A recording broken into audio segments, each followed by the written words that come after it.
অনেক বাবা বলে আমি যদি রুটি রুজি না করি, কাজ না করি, আমার ছেলেরে কে খাওয়াবে? এখন আপনি যদি মারা যান, আমি ফরিদি সাহেব যদি মারা যাই, তাহলে বলেন তো আমার স্ত্রীর বাজার সদাই কি বন্ধ হবে? আমার ছেলেদের কাপড় চোপড় কেনা কি বন্ধ হবে? তাহলে বলেন তো আমার সন্তানদের যিনি ভরণ পোষণ দিবেন সে মালিকের নাম কি? আল্লাহ। আমি থাকলেও যিনি দেন তিনি কে? আমি না থাকলেও যিনি দিবেন তিনি কে? তাহলে দুনিয়ার আর সম্পদ আর সন্তানের প্রেমে পড়ে কেউ যদি আল্লাহর বিধানকে ছেড়ে দেয়, আল্লাহকে ভুলে যায়, তার মতো বুকা পৃথিবীতে আর কেউ নাই। এরপর আল্লাহ বললেন ওয়ানফিকু মিম্মা রাযাকনাকুম মিন ক্বাবলি আইয়াতিয়া আহাদাকুমুল মাউত। এ বান্দা, তোমার সম্পদ দিছি, অর্থ বিত্ত দিছি, টাকা পয়সা দিয়েছি, মাল সামানা দিয়েছি, তোমার অনেক সম্পদ আমি আল্লাহ দিয়ে দিলাম। তুমি কি করবা শোনো, তোমার মরণ আসার আগে ওই সম্পদ থেকে আল্লাহর রাস্তায় তুমি খরচা করবা। তোমার মৃত্যু আসার আগে ওই সম্পদ থেকে তুমি আল্লাহর রাস্তায় তুমি ব্যয় করবা তোমার মরণ আসার আগে। প্রশ্ন করি, আজ জবাব দিয়ে যাবেন। হযরত ইমাম হুসাইনের বিরুদ্ধে যিনি অস্ত্র ধরলেন, তিনার নাম ইয়াজিদ। ইয়াজিদের ইচ্ছা ছিল তিনি ক্ষমতায় থাকবেন। আচ্ছা আপনারা বলেন, ইয়াজিদের ক্ষমতা কি চিরদিন ছিল? না। হ্যাঁ, কিন্তু সে চিরদিনের জন্য জাহান্নাম নিয়ে গেছে। কি কথা কর না কেন? চিরদিনের জন্য আল্লাহ তার রাসূলকে হারিয়েছে, কিন্তু তার রাজত্ব চিরদিন নাই। এখান থেকে আমাদের শিখে যেতে হবে, আমরা যদি রাসূলুল্লাহর গোলামি দুনিয়ার থেকে না নিয়ে কবরে যাই, তাহলে দুনিয়াও হারাবো, আখিরাতও হারাবো। আর ওই দিন ইয়াজিদের পক্ষ নিয়ে যে সৈন্যগুলি কারবালায় এসে ইমাম হুসাইনকে হত্যা করছিল, বা যখন তারা নিহত হয়েছিল, বলেন তারা কি দুনিয়াতে স্থায়ী না অস্থায়ী? অস্থায়ী। তারা দুনিয়াও পাই নাই, আখিরাতও পাই নাই। কিন্তু কারবালায় যারা ইমাম হুসাইনের পক্ষে জীবন দিয়েছে, তারা দুনিয়া না পাইলেও আখিরাত তারা হারাই নাই। কথা কন না, ঠিক কিনা? হাজার বছরের মুজাদ্দিদ, শাইখুনা, ইমামুনা, ইমামুত তরিকত, রাহনুমায়ে শরীয়ত, মুজাদ্দিদ আল ফিসানি সরহিন্দি রাদিয়াল্লাহু আনহু, তিনি মুনাজাতে বলেন, ইলাহি বিহাক্কে বানি ফাতেমা। আল্লাহ, হযরত ফাতেমা রাদিয়াল্লাহু আনহার আহলের উসিলায় তুমি আমার দোয়াকে কবুল করে নাও। আগাম বিহাক্কে বানি ফাতেমা কে বর কওলে ইমাকুনে খাতেমা, এবং তার উসিলায় আমার মৃত্যুটা যেন খাতেমা বিল খায়ের হয়। আহলে বাইত রাসূলের উসিলায় আমার মরণটা যেন কালেমার সাথে নসিব হয়। আল্লাহ আগার দাওয়াতম রাদকুনি ওয়ার কবুল। দেখেন, হাজার বছরের মুজাদ্দিদ তিনি বলতেছে, হে রব, তুমি আমার দোয়া কবুল করো আর না করো, আমার দিকে তাকান। হাজার বছরের মুজাদ্দিদ তিনি হযরতে ফাতেমা রাদিয়াল্লাহু আল আওলাদ হাসান, হুসাইন এবং আরো যারা শহীদ হয়েছিলেন, হযরতে কাসেম, আলী আকবর, আলী আসগার রিদওয়ানুল্লাহি তাআলা আলাইহিম আজমাইন, ফাতেমার বংশধর যারা শহীদ হয়েছিলেন, ইমাম হযরতে মুজাদ্দিদ আল ফিসানি তিনি তাদের উসিলা নিয়ে দোয়া করছে। আর আজকে আমার দেশে একদল বুকে হাত বেঁধে নামাজ পড়ে, 8 রাকাত তারাবি পড়ে, ওরা উসিলা মানে না, ওরা উসিলা মানে না।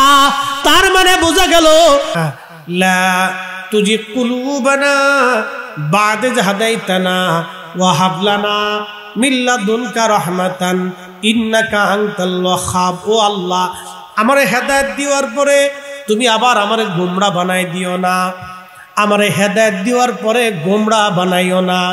বলে হুজুর এটা কেন বললেন, কি জন্য বললেন, আপনাদেরকে বুঝাই।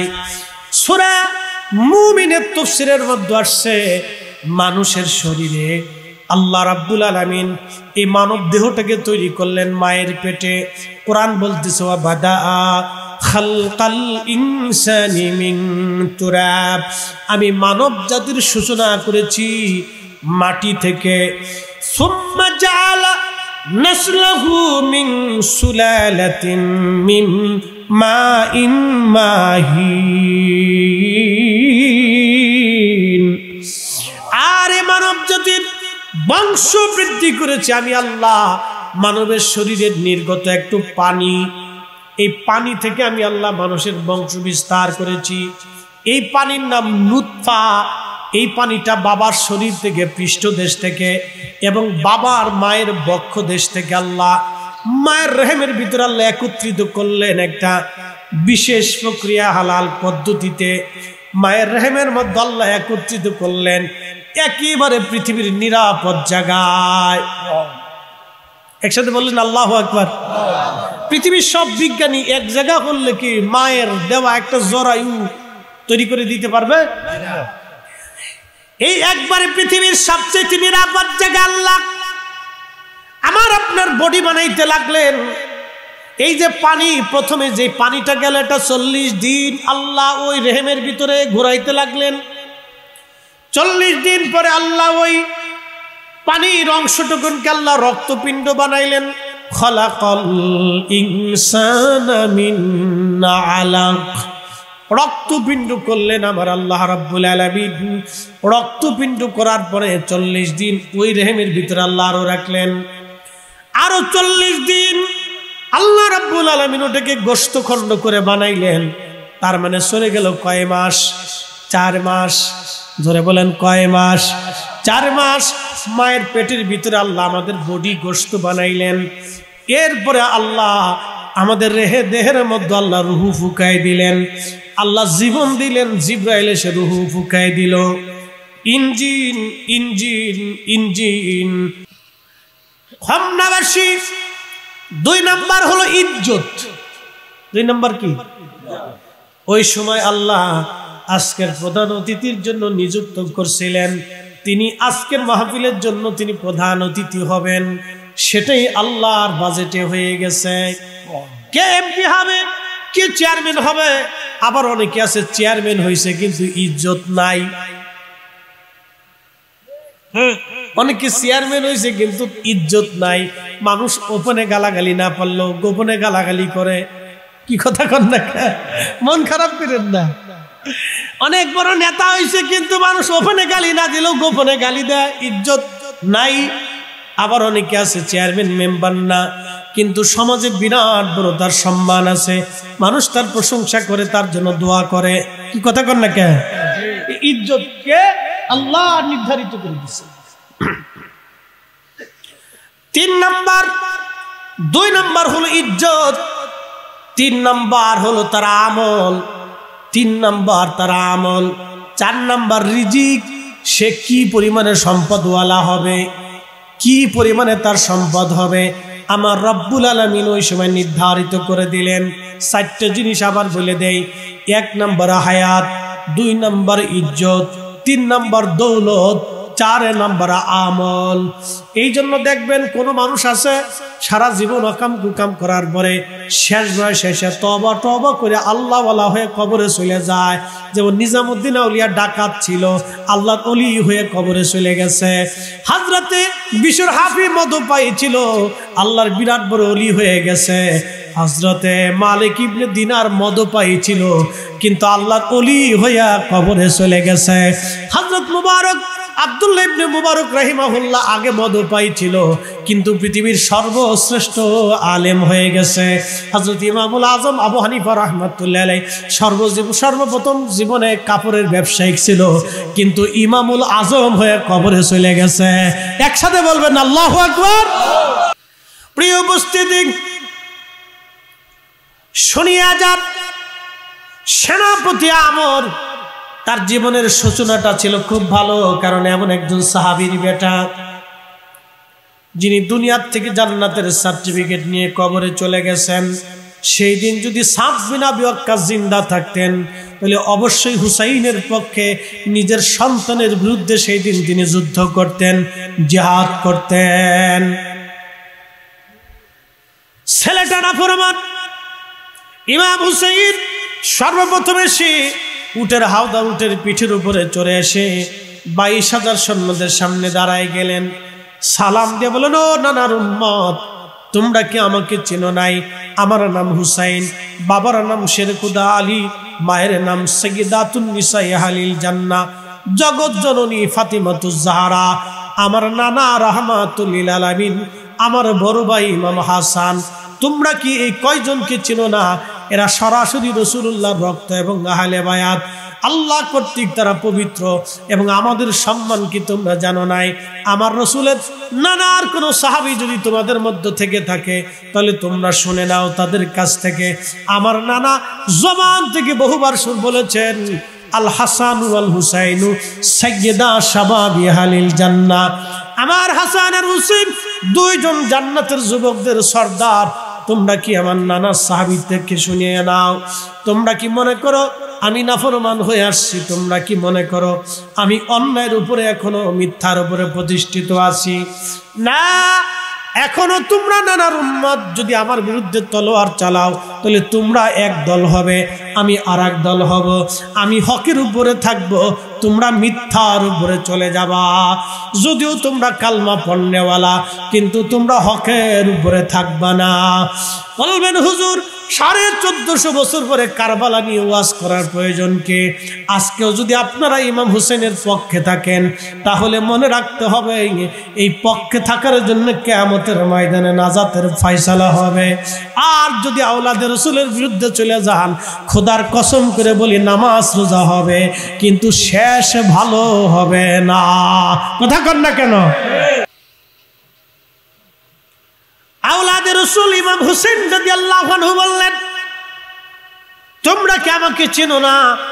আমি রাহমাতুল লিল আলামিনের দৌহিত্র, আমি ছাড়া আর কে এই পর্যন্ত বেঁচে আছে? আমার আব্বাজান শহীদ, আম্মাজান দুনিয়ার থেকে চলে গেলেন, আমার বড় ভাইটা শহীদ হয়ে গেছে। এরপরে আমাকে তোমরা দাওয়াত করে নিয়ে আসছো। তখন ওরা বলল, না, আমরা আপনাকে দাওয়াত করি নাই। ইমাম হুসেন বললেন, তোমরা মিথ্যা বলতেছ, আমি তোমাদের দাওয়াতি মেহমান। আল্লাহ রসুলের সুন্নত তো দাওয়াতি মেহমানকে সম্মান করা। তোমরা আমাকে দাওয়াত করে এনে হত্যা করার জন্য আনছো। তোমরা কতটা জঘন্য হলে দাওয়াত করে রসুলের আহলে বাইতকে হত্যা করার জন্য কারবালা পর্যন্ত নিয়ে আসছো। তারপরে তোমরা 3 দিন পর্যন্ত আমার জন্য পানি বন্ধ করেছো। আমার ছোট্ট ছোট্ট বাচ্চারা পানির অভাবে আর্তচিৎকার করতেছে।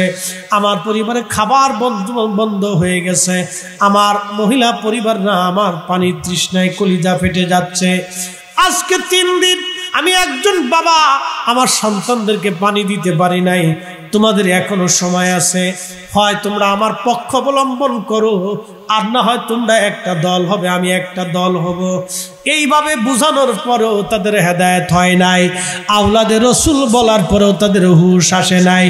এখনো যারা আহলে বাইতে রসুলের দুশ্মন, খারিজি, রাফিজি, আল্লাহর কসম করে বলি ওরা মিথ্যার উপরে আছে। যারা ইয়াজিদের পক্ষ অবলম্বন করে, যারা ইমাম হুসাইনের বিরুদ্ধাচরণ করে, আহলে বাইতে রসুলের বিরুদ্ধাচরণ করে, ওরা খারিজি, ওরা নাসেবি। কথা কন না কেন? ঠিক কিনা? কিন্তু দুঃখের বিষয় হলো সত্য, এই হোমনা শুধু সারা বাংলাদেশে লক্ষ লক্ষ মসজিদ আছে, কিন্তু মসজিদের মিম্বর যাদের জন্য পাইলাম, আজান যার জন্য পাইলাম, একামত যার জন্য পাইলাম, চার কুরবানির বিনিময়ে সঠিক ইসলাম পাইলাম, তিনি ইমাম হুসাইন রাদিয়াল্লাহু আনহু। সবার আলোচনা হয়, তার আলোচনা কেন হবে না? সবার জন্য দোয়া হয়, তার জন্য কেন দোয়া হবে না? আল্লাহ আল্লাহ। এই জন্য আমরা যারা প্রকৃত সুন্নি, আমরা আহলে বাইতে রসুলকে ভালোবাসি এবং সাহাবা ইকরামকে আমরা ভালোবাসি। কি কথা কন না কেন? ঠিক কিনা? আহলে বাইতে রসুলকে ভালোবাসি, সাহাবা ইকরামকে আমরা ভালোবাসি। আমরা যারা হকের উপরে আছি, আমরা মধ্যমপন্থী। আবার এক দল আছে, তারা আহলে বাইতে রসুলকে মহব্বত দেখাইতে যাইয়া সাহাবা ইকরামকে গালিগালাজ করে। আবার আর এক দল আছে, তারা সাহাবা ইকরামকে প্রাধান্য দিতে যাইয়া আহলে বাইতে রসুলকে ছোট করে দেখে। যারা সাহাবা ইকরামকে মহব্বত করতে যাইয়া আহলে বাইতকে ছোট করে দেখে, তারা খারিজি। আর যারা আহলে বাইতকে মোহাব্বত দেখাইতে যে সাহাবা ইকরামকে ছোট করে তারা শিয়া, আর আহলে বাইতকে যারা ভালোবাসে, সাহাবা ইকরামকে যারা শ্রদ্ধা সম্মান করে, আহলে বাইতে রাসূলকে যারা সম্মান শ্রদ্ধা করে ভালোবাসে, তারা হলো সুন্নি জামাত, আহলে সুন্নাত ওয়াল জামাত, সুন্নি মুসলমান। একবার জোরে বলা যাবে কি মারহাবা। রাত্র বেশি, ঈদের বাজার, ঈদের আনন্দে আপনারা মাতোয়ারা, ছেলে সন্তান, নাতি পুতি, আত্মীয় স্বজন সবাই ঈদের বাজারে আনন্দ ফুর্তি করে। কিন্তু ঈদের চাঁদ ওঠার সঙ্গে সঙ্গে আপনারা জানেন কবরওয়ালাদের আনন্দগুলি একেবারে মিসমার হয়ে মিলিন হয়ে গেছে। আমাদের আনন্দ বাড়লো, কিন্তু কবরওয়ালাদের আনন্দ শেষ হলো। মাহে রমজানের চাঁদ ওঠার সঙ্গে সঙ্গে কবরওয়ালাদের আনন্দ বেড়ে গিয়েছিল। ঈদের চাঁদ ওঠার সঙ্গে সঙ্গে কবরওয়ালাদের আনন্দ বিলীন হয়ে গেল আজ। এই জন্যই মাহফিল থেকে দোয়া না করে আমরা যাব না, বেশি লম্বা করে কষ্ট দেব না, খুবই মনোযোগ দিয়ে শুনে যাবেন। যেই মাটির উপরে আজ বসে আছি, আগামীকাল এই মাটির নিচে ঘর হবে। মনে রাখবেন, এই যে বৃষ্টি হোক আর তুফান হোক, যুদ্ধ হোক আর সাইক্লোন হোক, বন্যা হোক আর দুর্ভিক্ষ হোক, মানুষ মারা গেলে কিন্তু জানাজা বাদ যায় না, কবর দেওয়া বাদ যায় না। বৃষ্টির কারণে কিন্তু আপনার কবর দেওয়া বাদ যাবে না। কেউ বলবে না যে এখন বৃষ্টির সময় 2-3 দিন অপেক্ষা করো, কয়েকদিন পরে তার কবর দেব। সবাই একই কথা বলবে, তাড়াতাড়ি কবর দেশে পাঠাও। কারণ হিসেবে জেনে নেবেন, মানুষের ইন্তেকালের মাত্র 24 ঘন্টা পরে মানুষের শরীর থেকে পায়খানা রাস্তা দিয়ে একটা পোকা বের হয়। এই পোকাটা সাধারণ চোখে দেখা যায় না। এই পোকা কিন্তু প্রধানমন্ত্রী চিনে না, রাষ্ট্রপতি চিনে না, প্রধান সেনাপতি চিনে না, জাতিসংঘের মহাসচিব চিনে না, মক্কার ইমামও চিনে না, বিরাট বড় বক্তাও চিনে না, ডক্টরও চিনে না, ডাক্তারও চিনে না। এই পোকা কাউকে চিনে না। পায়খানা রাস্তা দিয়ে বের হইয়া সারা শরীরে ছড়াইয়া যাইয়া গন্ধ ছড়াইতে থাকে। তখন তাড়াতাড়ি মানুষ বলে কবর দিয়ে দাও, এটা গন্ধ হয়ে গেছে, পচে গেছে, তাড়াতাড়ি কবর দাও। এখন আসেন, আমি যে আলোচনাটা তুলে ধরার জন্য এই পর্যন্ত আসলাম, তার মানে বোঝা গেল একদল কালেমা পড়ার পরেও আল্লাহ রসুলের আহলে বাইতের সাথে বেঈমানি করার কারণে তাদের আখিরাত তাদের ভালো হয় নাই। কি কথা কর না কেন, ঠিক কিনা? আর একজন ওয়াজ শেষ, মনোযোগ দিয়ে আরেকটা ঘটনা। হযরত ইমাম হুসাইনের পবিত্র দেহ মোবারক থেকে মাথা মোবারক বিচ্ছিন্ন করে নিয়ে যাওয়া হলো কুফা নগরে। নিয়ে যাওয়ার পরে খুব মনোযোগ দিয়েন, কুফার যে মসজিদ, সেন্ট্রাল গভর্নর মসজিদ, আপনাদের মসজিদ আছে না নাই? আছে। আচ্ছা, আপনাদের এই মসজিদের মিম্বরে বসিয়া কেউ যদি ইমাম হুসাইনকে গালি দেয়, আপনারা ইমাম সাহেবকে রাখবেন না? কি কথা বলবে কেন? মিম্বরে রাখবেন না, মসজিদে রাখবেন না, দুনিয়ায় রাখবেন? কোনটা? দুনিয়ায় রাখবেন না। অনেক মুসল্লি আছে দুনিয়ায় রাখা যাবে না, এটা অনেক কেমন পাগল মুসল্লি আছে দুনিয়াতে রাখা যাবে না। মসজিদের মিম্বরে বসিয়া কেউ যদি ইমাম হুসাইন রাদিয়াল্লাহু আনহু সম্পর্কে সমালোচনা করে, ইমাম সাহেব তো দূরের কথা, ওর বংশ পর্যন্ত শেষ। কি কথা কর না কেন, ঠিক কিনা? হ্যাঁ, আমার দিকে দেখা। কথাটা কেন আনলাম? একদল কালেমা পড়ার পরেও আহলে বাইতে রাসূলের সাথে দুশমনি করে তার আখিরাত নষ্ট হয়েছে, আখির শেষ হয়ে গেছে। আরেকজনের বিষয়টা লক্ষ্য করে, মসজিদে কুফাতে আহলে বাইতে রাসূল, আওলাদে রাসূল ইমাম হুসাইন রাদিয়াল্লাহু আনহু পবিত্র মস্তক মোবারক কেটে নিয়ে যাওয়া হলো। সেনা ওই আপনার গভর্নর যিনি ছিলেন, তার নাম উবাইদুল্লাহ ইবনে জিয়াদ। আমার দিকে দেখার নাম কি? উবাইদুল্লাহ। উবাইদুল্লাহ কি কাফেরদের নাম না মুসলমানের নাম? মুসলমানের নাম। উবাইদুল্লাহ ইবনে জিয়াদ জিয়াদের বেটা উবাইদুল্লাহ। এই জিয়াদ ছিল জারুর সন্তান। এই জিয়াদের বাবার কোনো পরিচয় ছিল না। একটা কথা মনে রাখবেন, যাদের রক্তের ভিতরে সমস্যা আছে তারা আমার নবীর সঙ্গে, আহলে বাইতে রাসূলের সঙ্গে তারা দুশমনি করে। এই সূত্রটা সারা জীবন মনে রাখবেন। আপনি মানলে মানতে পারেন, না মানলে না মানতে পারেন, ওটা আপনার ইচ্ছা। উবাইদুল্লাহ ইবনে জিয়াদ, ইবনে জিয়াদ ছিল সে দুশ্চরিত্রের, অর্থাৎ তার বাবা ছিল না, তার মা ছিল দুশ্চরিত্রহীন। জেনার মাধ্যমে ইবনে জিয়াদের জন্ম হয়েছিল। এই জিয়াদের গর্ভে সন্তান আল্লাহ দিয়েছেন, তার নাম ছিল উবাইদুল্লাহ। এই উবাইদুল্লাহ ছিল ইয়াজিদের ইরাকের কুফার গভর্নর। মসজিদের মিম্বরে উবাইদুল্লাহ বসা। ইমাম হুসেইন রাদিয়াল্লাহু আনহুর পবিত্র মস্তক মুবারক তিনি মসজিদের যে মিম্বরের নিচে তার পায়ের সামনে রাখছে। কি বুঝলেন আপনি? আপনাকে বুঝে কবরে যাওয়াটা জরুরি। পায়ের সামনে রাখছে হযরত ইমাম হুসেইনের পবিত্র মস্তক। পায়ের সামনে রাখিয়া উবাইদুল্লাহ ইবনে জিয়াদ একটা ভাষণ দেয়। ও মুসলমান, দেখেন তার ভাষণটা।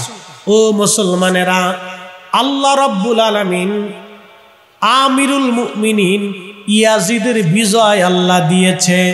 একবার জোরে কর না নাউজুবিল্লাহ। দেখেন তার ভাষণটা। আমিরুল মুমিনিন, ইয়াজিদ কি আমিরুল মুমিনিন না আমিরুশ শায়াতিন? আমিরুশ শায়াতিন। সে মুমিনদের আমির হতে পারে না, সে শয়তানের আমির। ইবনে জিয়াদ উবাইদুল্লাহ বলতেছে আমিরুল মুমিনিন ইয়াজিদের বিজয় আল্লাহ দিয়েছে, আর মিথ্যাবাদী হুসাইনের পরাজয় আল্লাহ দিয়েছে। একবার জোরে বলবেন কি নাউজুবিল্লাহ। সেই দিন মসজিদের ভিতরে হাজার হাজার মুসলমান, কেউ প্রতিবাদ করে নাই। কি বুঝলেন? আমার দিকে তাকান। হাজার হাজার মুসলমান হুসাইনের পক্ষে, কেউ প্রতিবাদ করে নাই। তার মানে মুসলমান মসজিদে আইছে পূজা করার জন্য। মুসলমানরা মসজিদে আইছে কিসের জন্য? নামাজ পড়ার জন্য। মুসলমানরা মসজিদে আসছে কিসের জন্য? নামাজের জন্য। নামাজের জন্য আসিয়া উবাইদুল্লাহ বলতেছে ইমাম হুসাইন মিথ্যাবাদীর পরাজয় হয়েছে, তিনার পবিত্র মস্তক মিম্বরের সামনে রাখা হয়েছে। তার মানে আপনারা কি বুঝলেন? যারা প্রতিবাদ করে নাই তারা দেখতে মুসলমান, কিন্তু ইমানে একটাও মুসলমান না, সবকটা বেঈমান নাফরমান। কথা কন না কেন? ঠিক কিনা? বুঝে যাবেন ইমানদার শুধু লম্বা নামাজি হলে ইমানদার হয় না। ইমান অন্তরের বিষয়, ইমান অন্তরের বিষয় খুব বুঝে যাবে। হাজার হাজার মুসলমান, একটা ইমানদারও নাই, একটা ইমানদারও নেই। তার মানে আখের শেষ। মনোযোগ দিয়ে ওই মজলিসের ভিতরে একজন মুসলমান, তার নাম হযরত আফিফ ইবনে আফিফ রাদিয়াল্লাহু আনহু। আল্লাহু আকবার। ইবনে আফিফ রাদিয়াল্লাহু আনহু তিনি অন্ধ ছিলেন, চোখে দেখতেন না। তিনি মসজিদের এক কোনায় বসে গেলেন। আহলে বাইতে রাসূলের ইজ্জত যখন সে বলছে মিথ্যাবাদী পরাজয় হয়েছে, ইবনে আফিফ আর বসে থাকতে পারেন নাই।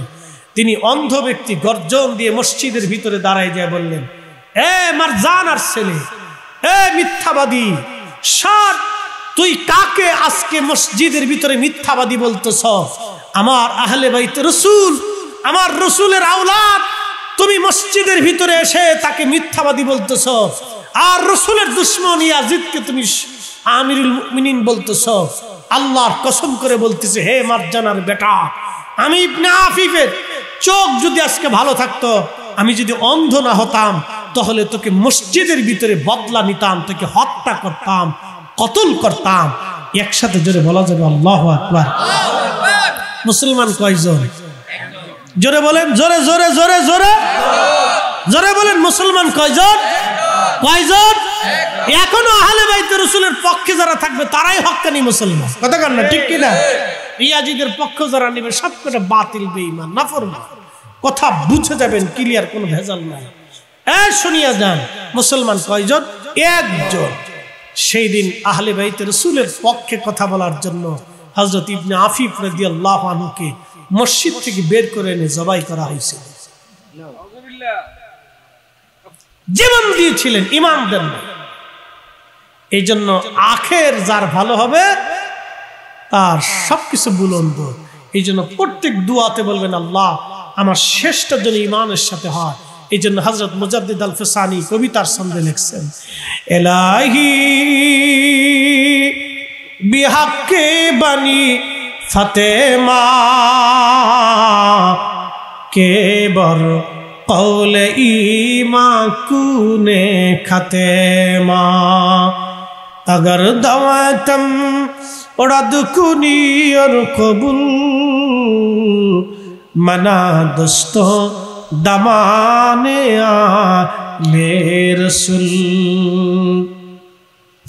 अल्लाह आहले बैत रसूलेर उसीलाय फातिमा रादियाल्लाहु अन्हार औलादদের उसीलाয় আমার খাতেমা বিল খায়ের করিও, আমার দোয়াকে তুমি কবুল করিও।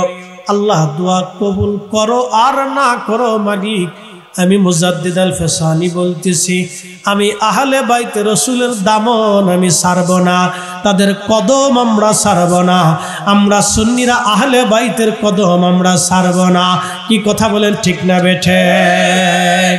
সাচ্ছে মুসলমান তারা নামে মুসলমান, ইমানদারের ইমান নিয়ে করছে যারা খেলা, ওরাই তো আসলে এজিদেরই চেলা। দাড়ি টুপি পাগড়ি আছে দেখতে মাওলানা, ভিতরে নাই নবী প্রেম ইয়াজিদে ভরা। লা ইলাহা ইল্লাল্লাহ, লা ইলাহা ইল্লাল্লাহ, ও লা ইলাহা হাসবি রাব্বি জাল্লাল্লাহ, মা ফি কলবি গায়রুল্লাহ। নূর মুহাম্মদ সাল্লাল্লাহ, বলি নূর মুহাম্মদ সাল্লাল্লাহ, ওরে লা ইলাহা ইল্লাল্লাহ, লা ইলাহা লা ইলাহা ইল্লাল্লাহ মুহাম্মাদুর রাসূলুল্লাহ সাল্লাল্লাহু আলাইহি ওয়াসাল্লাম। তার মানে বোঝা গেল একদল নবী আহলে বায়াত পাওয়ার পরেও তার আখিরাত ভালো হলো না। আর একজন ব্যক্তি মাত্র, তিনি অন্ধ হওয়ার পরেও তিনার দিল খোলা ছিল, চোখ অন্ধ কিন্তু দিল তাজা। আর মসজিদের মধ্যে হাজার হাজার মুসলমান, চোখ আছে কিন্তু দিল মরা। কতক্ষণ ঠিক কিনা? আমরা আজকে যারা হুসাইনের পক্ষে, আমরা দুনিয়া না পাইলেও আখিরাত আমরা হারাবো না, আখিরাতে আমরা তাদের সুপারিশ পেয়ে যাব। কতক্ষণ না ঠিক কিনা? এই জন্য হাজার বছরের মুজাদ্দিদ আল ফিসানি শেরে হিন্দি ফারুকি রাদিয়াল্লাহু আনহু, তিনি কিতাবের মধ্যে তিনি এইভাবে একটা শের লিখেছেন, এলাহি বিহাক্কে বানি ফাতেমা কেবর কৌলে ইমা কুনে খাতেমা। এলাহি বিহাক্কে বানি ফাতেমা কেবর কৌলে ইমা কুনে খাতেমা। अगर दवातम रद कुनी वर कबूल मना दोस्तो दमाने आले रसूल, मना दोस्तो दमाने आले रसूल। दुरूद सलाम गवा मर कोइयो नबी मुस्तफा तमरा जल्दी जाओ रे मदीना। अल्लाह अल्लाह अल्लाह अल्लाह अल्लाह अल्लाह अल्लाह अल्लाह अल्लाह তো সালাম গো আমার দুরুদ সালাম গো আমার কইও নবী মুস্তাফা তোমরা যদি যাও রে মদিনা আল্লাহ আল্লাহ আল্লাহ আল্লাহ আল্লাহ আল্লাহ আল্লাহ ওই মদিনা শরীফের মাঝে নূরের একটি খাম্বায়া সহ গো ওই মদিনা শরীফের মাঝে নূরের একটি খাম্বায়া সহ গো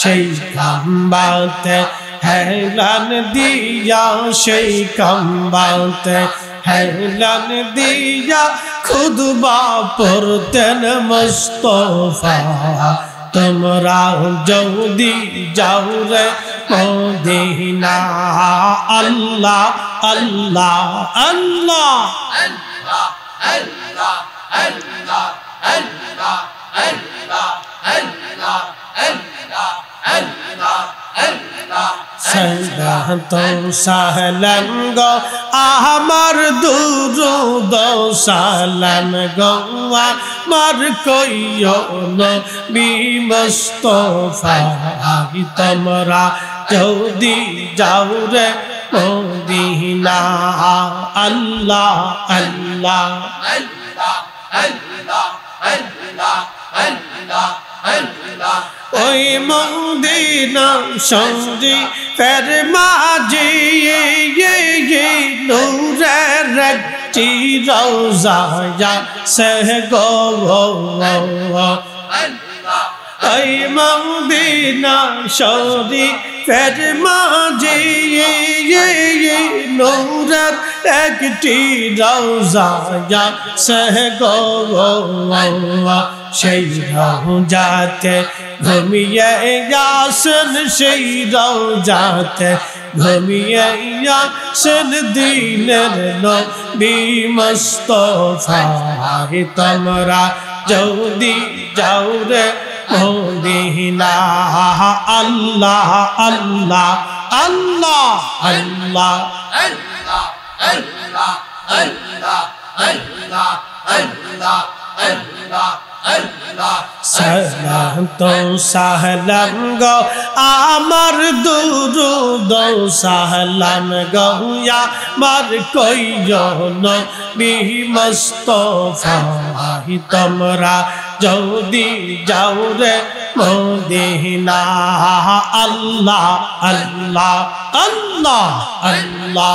আল্লাহ আল্লাহ আল্লাহ আল্লাহ আল্লাহ আল্লাহ আল্লাহ হাজিদের যাত্রা কাজালি বৈশা থাকি পথের ধারে গো হাজিদের হজের কালি বৈশা থাকি পথের ধারে গো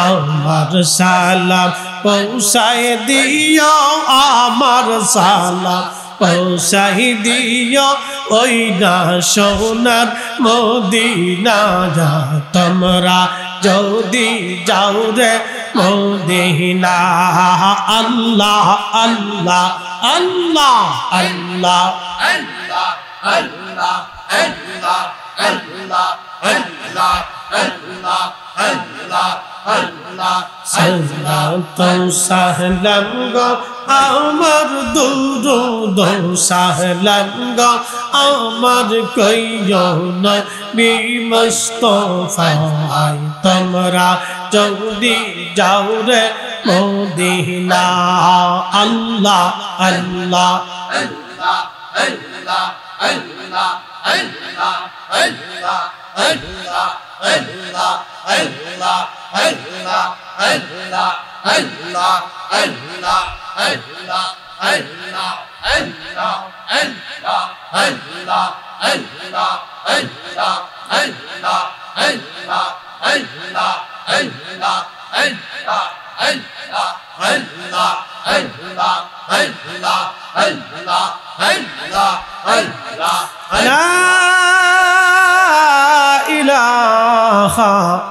ইল্লাল্লাহু মুহাম্মাদুর রাসূলুল্লাহ সাল্লাল্লাহু আলাইহি ওয়াসাল্লাম। একবার জোরে বলা যাবে কি মারহাবা। মুকাদ্দমায় গেলাম না, সরাসরি ওয়াজ। মানুষের জিন্দেগি শেষ, কিচ্ছু নেই। যেই জীবন নিয়ে আমরা বড়াই করি, এটা নিয়ে বড়াই করার কিছু নেই। যেই সম্পদ নিয়ে আমরা বড়াই করি, এখানে বড়াই করার কিচ্ছু নেই। যেই সৌন্দর্য নিয়ে বড়াই করি, সেখানে বড়াই করার কিছু নেই। যেই অর্থ নিয়ে, ক্ষমতা নিয়ে বড়াই করি, বড়াই করার কিছু নেই। মানুষ মারা যাবে, 24 ঘন্টা পরে পায়খানা রাস্তা দিয়ে পোকা বের হবে। সে যদি প্রধানমন্ত্রীর অ্যাসিস্ট্যান্ট হয়, পোকা তারা চিনবে না। আপনাদের থানার এমপি সাহেবের যদি এমপি সাহেব হয়, তো পোকা তারা চিনবে না। এই থানার বড় ইমাম সাহেব যদি হয়, তো পোকা তাকে চিনবে না। অনেক বড় হায়ার এডুকেটেড পার্সন, বিরাট পয়সার মালিক, ক্ষমতার মালিক, পোকা তাকে চিনবে না। আর মরণ কাউকে ছাড়বে না। পৃথিবীর সব রোগের ওষুধ হইতে পারে, কিন্তু মৃত্যু রোগের কোনো ওষুধ নাই। কি কথা কর না কেন, ঠিক কিনা? তাহলে এই জীবন নিয়ে বড়াই করার কিচ্ছু নেই। আমরা একটা মিথ্যার জন্য লড়াই করি। পৃথিবীতে একটা ধোঁকা, এই ধোঁকার জন্য আমরা প্রতিনিয়ত যুদ্ধ করি। বাইরে ঠকাই, মাকে কষ্ট দেই, বাবাকে কষ্ট দেই, বোনকে ব্যথা দেই, প্রতিবেশীর সাথে ঝগড়া করি, আত্মীয় স্বজনকে ঠকাই দেই। আমার ভাইরা বলছে, হুজুর কারবালার আলোচনা একটু তুলে ধরবেন। আমি এত আজ আপনারা কইলে আমি করতে পারবো না, আমার মন মতো করতে পারবো।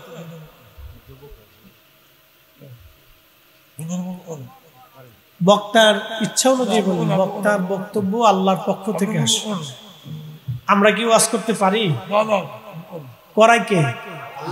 না, জোরে বলতে হবে, কে করায়? আল্লাহ করায়। একটা কথা মনে রাখতে হবে যে আমরা যখন বক্তব্য শুরু করি, তখন আল্লাহর পক্ষ থেকে একটা সাহায্য আসে।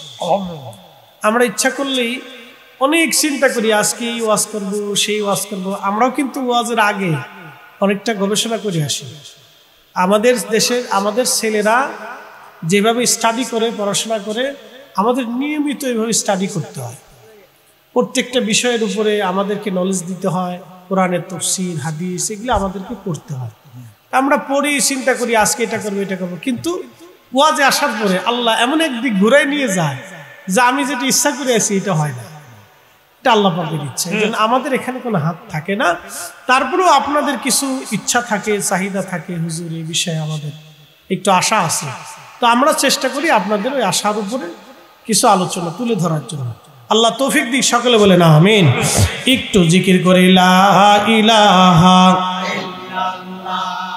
লা ইলাহা, জোরে লা ইলাহা, হাসবি রাব্বি জাল্লাল্লাহ, মা ফি কলবি গায়রুন আহানুর মুহাম্মদ সাল্লাল্লাহু লা ইলাহা ইল্লাল্লাহ, লা ইলাহা। আপনারা একটা কথা মনে রাখবেন, কোন বেদাতিকে আল্লাহ মুজাদ্দিদ বানায় না, কোন নাফরমানকে আল্লাহ ওলি বানায় না, কোন বেদাতির আল্লাহ ওলি বানায় না। এই জন্য আহলে সুন্নাত ওয়াল জামাত সারা যা আছে সব বেদাতি। কথা বুঝেন নাই আপনারা? আহলে সুন্নাত ওয়াল জামাত ছাড়া কোন মা ওলির জন্ম দিতে পারছে না। খাজা বাবা আজমিরি সুন্নি জামাতের, হুজুর গাউসে পাক সুন্নি জামাতের, খাজা বাহাউদ্দিন নকশবন্দ বুখারী সুন্নি জামাতের, কুতুবউদ্দিন কাকি, নিজামউদ্দিন আউলিয়া, শাহজালাল 360, 12 আউলিয়া, খান জাহান আলী, কমরউদ্দিন রুমি, নিজামউদ্দিন আউলিয়া আলাইহি রিদওয়ানুল্লাহি তাআলা আলাইহিম আজমাইন, এই সমস্ত ওলি যারা ছিলেন সবাই আহলে সুন্নাত ওয়াল জামাতের। আহলে সুন্নাত ওয়াল জামাত ছাড়া কোনো মা ওলির জন্ম দিতে পারে নাই, কোনো মা ওলির জন্ম দিতে পারেই না। এই জন্য সুন্নি জামাতের যারা ছিলেন তারা উসিলা মানতেন। আমরা মৃত্যুর আগ দিন পর্যন্ত উসিলা মানবো। হযরত মুজাদ্দিদ আল হুসাইনি বলতেছেন, হে রব, আমি বনি ফাতেমা রাদিয়াল্লাহু আনহার আহলের উসিলায় তুমি আমার দোয়াকে কবুল করো, আমার মৃত্যুটাকে কালেমার উপরে নসিব রাখিও, খাতেমা বিল খায়ের রাখিও, আমার মৃত্যুটা যেন ঈমানের সাথে হয়। বলে হুজুর কারণ কি, আমি ঈমানের সাথে মৃত্যুটা কেন হবে? আমরা অনেক সময় দোয়াতে বলি, হে রব, আমার মৃত্যুর সময় আমার কালেমা নসিব করাই দিও, খাতেমা বিল খায়ের করিও। কারণটা কি? আমি এই টপিকসের উপরে একটা ছোট্ট ব্যাখ্যা আপনাদেরকে শোনাই, খুব মনোযোগ দিবেন। কোরআন শরীফের একটা আয়াত আল্লাহ এইভাবে বলতেছেন, তোমরা এইভাবে দোয়া করো। এই জন্য কবি লেখছেন, খাসার ভিতর চিন পাখি কেমনে আসে যায়। এই রুহটা দেখা গেল না, কিন্তু আল্লাহ দিলেন, কখন দিলেন তাও দেখা গেল না। আবার যখন নিয়ে যাবেন তখনও দেখা যাবে না। কি কথা কন না কে? যিনি নিয়ে যাবেন তাকেও দেখা যাবে না। যে রাস্তা দিয়ে নিয়ে যাওয়া হলো সেই রাস্তাও দেখা যাবে না। যেই জগতে নিয়ে যাওয়া হবে সেই জগতও দেখা যাবে না। যে মালিক আল্লাহ নিয়ে গেলেন সে আল্লাহ দেখা যায় না। কিন্তু আইসে সত্য, গেছেও সত্য, দুনিয়াতে থাকছেও সত্য, কবরে চলে যাব সত্য, হাসরও কায়েম হবে সত্য। নাস্তিকরা কয় যে ক্ষুধা দেখি না সেই ক্ষুধা মানি না। নাস্তিকরা বলবেন, বেটা বলো, তুমি যে দুনিয়াতে আইছো তুমি নিজেরেও তো নিজে কোনোদিন দেখো নাই, তোমার যে নিয়ে যাবে তারেও কোনোদিন দেখো নাই, তোমার ভাইরে যে নিয়ে গেল তারে দেখো নাই, তোমার বাপেরে যে নিয়ে গেল তারে দেখো নাই, তোমার 14 পুরুষ যে নিয়ে গেল তারে দেখলা না। কিন্তু নিয়ে গেছে সত্য, যিনি নিয়ে গেলেন তিনিও সত্য, যাকে নিয়ে গেলেন তিনিও সত্য, যেই জগতে নিল সেই জগৎ সত্য। চিৎকার মেরে বলেন, সেই মালিকের নাম কি? আরো যারা বলেন কে? চিৎকার মেরে যারা বলেন আল্লাহু আকবার। তুমি রহমান, তুমি মেহেরবান। বলেন, তুমি রহমান, তুমি মেহেরবান।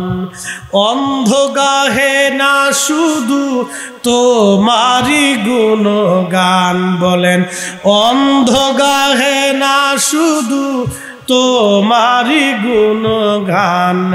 বুঝেও বুঝে না তবু শান।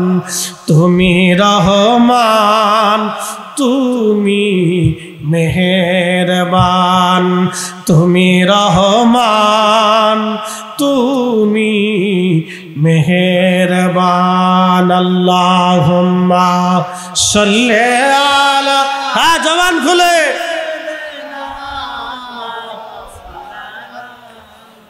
মুহাম্মাদ ওয়ালা আলি সাইয়্যিদানা।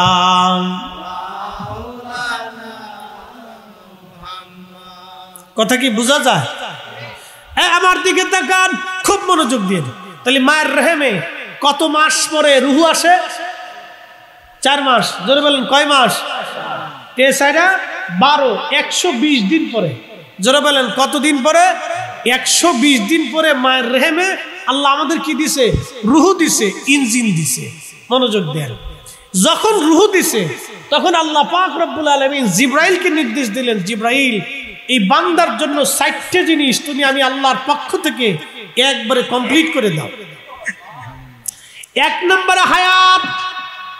1 নম্বর কি? সৌদি আরব, ভারত, পাকিস্তান, এই যে পারমাণবিক শক্তিধর যে দেশগুলি, এগুলো খুব শক্তিশালী। এদের গোয়েন্দা সংস্থা খুব পাওয়ারফুল গোয়েন্দা সংস্থা। এদের প্রেসিডেন্টরা, সেনাপ্রধানরা খুব কঠিন নিরাপত্তার মধ্যে থাকে। বিশেষ করে রাশিয়ান এবং আমেরিকান, এই 2টা দেশের যারা সেনাবাহিনীর অফিসার, তারা খুব কঠিন গোয়েন্দা তৎপরতার মধ্যে, নিয়ন্ত্রণের মধ্যে থাকে। আর প্রেসিডেন্ট তো আরো নিয়ন্ত্রণ। আচ্ছা বলেন, আজরাইল থেকে বাঁচানোর কোনো সুযোগ আছে? একসাথে বলেন, আছে? আছে। করোনার সময় বহু রিক্সাওয়ালা সারাদিন রিক্সা পাইছে, বহু ব্যবসায়ী সারাদিন ব্যবসা করছে, কিন্তু করোনায় ধরে নেই। আবার যে 24 ঘন্টা এসির মধ্যে নিরাপত্তার সাথে থাকছে তারে করোনায় ধরে গেছে। কি কথা কর না কে? মালিক কে? কে? ওটা আল্লাহ। আল্লাহ। এই জন্য জিব্রাইলকে আল্লাহ বলতেছেন, জিব্রাইল 4 মাস মায়ের পেটের ভিতরে যখন মানুষের হায়াত সময় হয় তখন আল্লাহ রূহ ফুকায়, তখন জিব্রাইলকে বললেন, জিব্রাইল বান্দার হায়াতকে আমি আল্লাহর পক্ষ থেকে নির্ধারিত করে দাও। এই জন্য কোরআনের এক আয়াত আল্লাহ ওয়াজ করলেন, ওয়ালা ইউআখিরাল্লাহু নাফসান ইযা জাআ আজালুহা।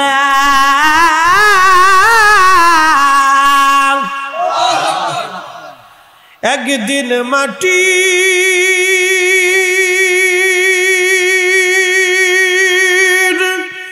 ভিতরে হবে ঘরে মন আমার, কেন বান্ধ দালান ঘর? মন আমার কেন বান্ধ দালান ঘর?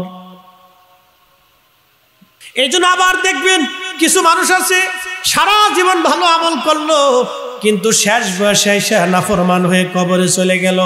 তার ভিতরে ইয়াজিদ, এই ইয়াজিদ কিন্তু কোরআনের হাফেজ ছিল, সে 5 ওয়াক্ত নামাজ কালাম পড়তো, নিজেও নামাজ পড়াইতো, কিন্তু শেষ জীবনে আইসা আওলাদে রসুলের সাথে বেঈমানি করিয়া সেই লোকটা কিন্তু নাফরমান হয়ে কবরে চলে গেছে। কথা কন না কে? আগে ভালো পরে শেষ। ইয়াজিদের সৈন্যবাহিনীর ভিতরে অনেক বড় বড় বড় বড়, তার ভিতরে একজন সেনাপ্রধান তিনি ছিলেন, তার নাম সেনাপতি আমর বিন সাদ। তার পরিচয় কি জানেননি? তার পরিচয় শুনলে আপনার গা শিহরে উঠবে। আমর বিন সাদ ইয়াজিদের সেনাপ্রধান ছিল। সে ইমাম হুসাইনকে হত্যা করার জন্য কারবালায় আসছে। দেখেন আমল ভালো, কিন্তু শেষ তার ভালো হয় নাই। তার বাবা ছিল সাদ বিন আবি ওয়াক্কাস রাদিয়াল্লাহু আনহু। আল্লাহর নবী 10 জন সাহাবীকে জান্নাতের সার্টিফিকেট দিয়েছেন। একজন সাহাবীর নাম হযরত আবু বকর, 2 নম্বর সাহাবীর নাম হযরত ওমর, 3 নম্বর উসমান, 4 নম্বর আলী, তালহা, জুবাইর, আব্দুর রহমান ইবনে আউফ, সাদ বিন আবি ওয়াক্কাস, আবু উবাইদা ইবনে জাররাহ এবং সাইদ ইবনে জুবাইর রাদিয়াল্লাহু আনহু। এই 10 জন সাহাবী দুনিয়া থেকে জান্নাতের সার্টিফিকেট নিয়ে তারা কবরে চলে গেছে। এই 10 জনের মধ্যে অন্যতম নাম সাদ বিন আবি ওয়াক্কাস রাদিয়াল্লাহু আনহু, যিনি দুনিয়া থেকে জান্নাতের সার্টিফিকেট নিয়ে কবরে চলে গেছে। তার সন্তান আমর ইয়াজিদের পক্ষে ইমাম হুসাইনের বিরুদ্ধে কারবালার প্রধান সেনাপতি। কি বুঝলেন? বাপে যত বড় বিশ্বাস হোক না কেন, পুলা যদি রসুলের দুশ্মন হয়ে যায় তাহলে 4 পয়সাও দাম নাই। কথা কন না কেন? বাবা যত বড় আলেম হোক না কেন, পুলা যদি রসুলের দুশ্মন হয় তো 4 পয়সা দাম নাই, 4 পয়সা দাম। কল্পনা করতে পারবেন দুনিয়ার থেকে এই 10 জন জান্নাতের সার্টিফিকেট নিয়ে চলে গেছে, পৃথিবীতে আর কি কোনোদিন এই 10 জনের সাথে সদস্য হইতে পারবে?